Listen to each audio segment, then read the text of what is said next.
convicted of violating Georgia's Open Records Act after she ordered workers to delay Channel 2's request for information about the mayor's water bills. And the case led to change. Most apps on the VCS store are not actually apps, but are instead full-screen Google Chrome bookmarks that open directly to the service in question. It means doing videos on most of the VCS's apps is essentially pointless, since it's the same as typing the URL in Chrome. There are a few exceptions, however, most notably AntStream Arcade on the game side and Plex on the app side. That feeling you get when you're getting an incredible deal. The most important thing to know about Plex on the VCS is that it's instantly the best available media service on the console for one reason.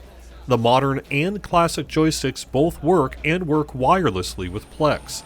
The classic is a bit weird though, with left and right being up and down and the occasional movement caused by twist, but in a pinch it works. The modern just works and works well, which makes it the best way to scan movies, TV shows, music and video on the VCS.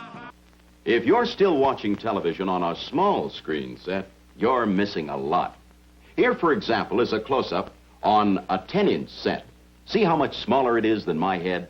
It's easy to get nostalgic for the days of UHF antennas and televisions with legs, but today we live in a tsunami of freely available media content, and that doesn't even start to touch all of the media people are making on their own and then sharing with others, or those making content live for anyone to watch. Today, as long as you have a solid internet connection, you have thousands of hours of available programming to watch every minute.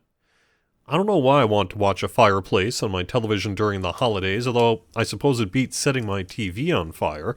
I have quite a few options for fires to watch. Today's equivalent for free over-the-air television is now squarely online with services like Pluto, Roku, and today's service Plex.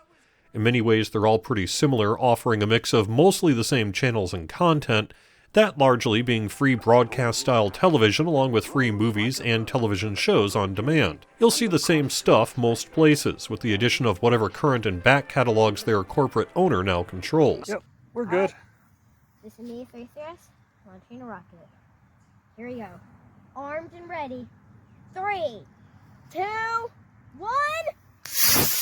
What sets Plex apart from the rest is the ability to integrate your own media library into the app.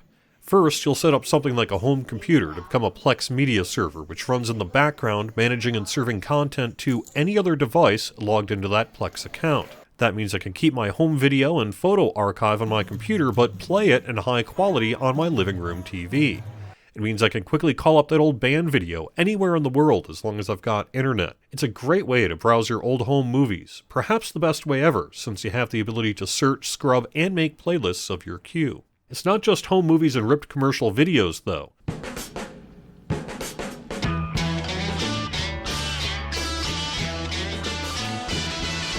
Plex also serves your entire digital music library if you're the kind of person to have ripped your hundreds of CDs into FLAC files, for example. The service links to the paid service title as well for those who use that, but a title is not required in order to use audio.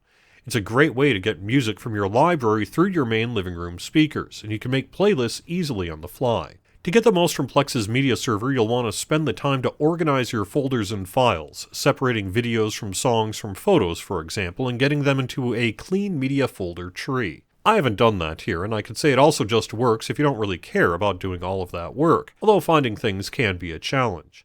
I found that setting type to folder helped a lot in organization. I did frequently run into playback issues through Plex, although it's hard to know how much of that is due to bad file types perhaps, or poor titling on my end.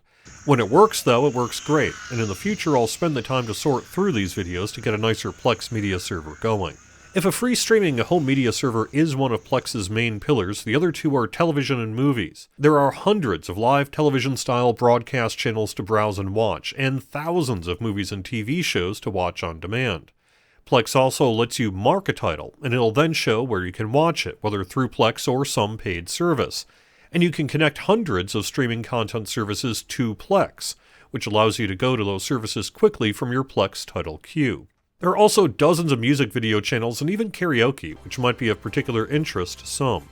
As with other services in 2022, you will see a lot of the same ads over and over until they're burned into your memory forever. That feeling you get when you're getting an incredible deal. The frequency of ads on Plex isn't any worse than any place else, and it powers the ability of Plex to be free, which seems like an easy trade-off. You can purchase a Plex subscription, which offers additional functionality like access to Plex's mobile apps, DVR recording, and generally better streaming and video. You can do a lot for free. Plex is a killer app on the VCS, not just because it's the best way to watch modern programming on the console, but also because it makes it easy to bring your own media to the mix. You can also use your VCS as the media server in PC mode, sending this content to other devices in your home, although I haven't extensively tested it myself. If you use your VCS as the media server, let us know how well it works in the comments. Plex is simply the best of all of the not games apps in the VCS store. It's also one of the most compatible apps out there, with wide support across just about any smart device you might own. It's the key to unlocking the media experience in Atari OS, and if you haven't checked it out yet, do it while we're living in this free content bubble. Thanks for watching. I'll have more videos in the coming weeks about new VCS games, hardware, and more, so like to spread the word about the channel and subscribe to get these videos in your feed. Have fun!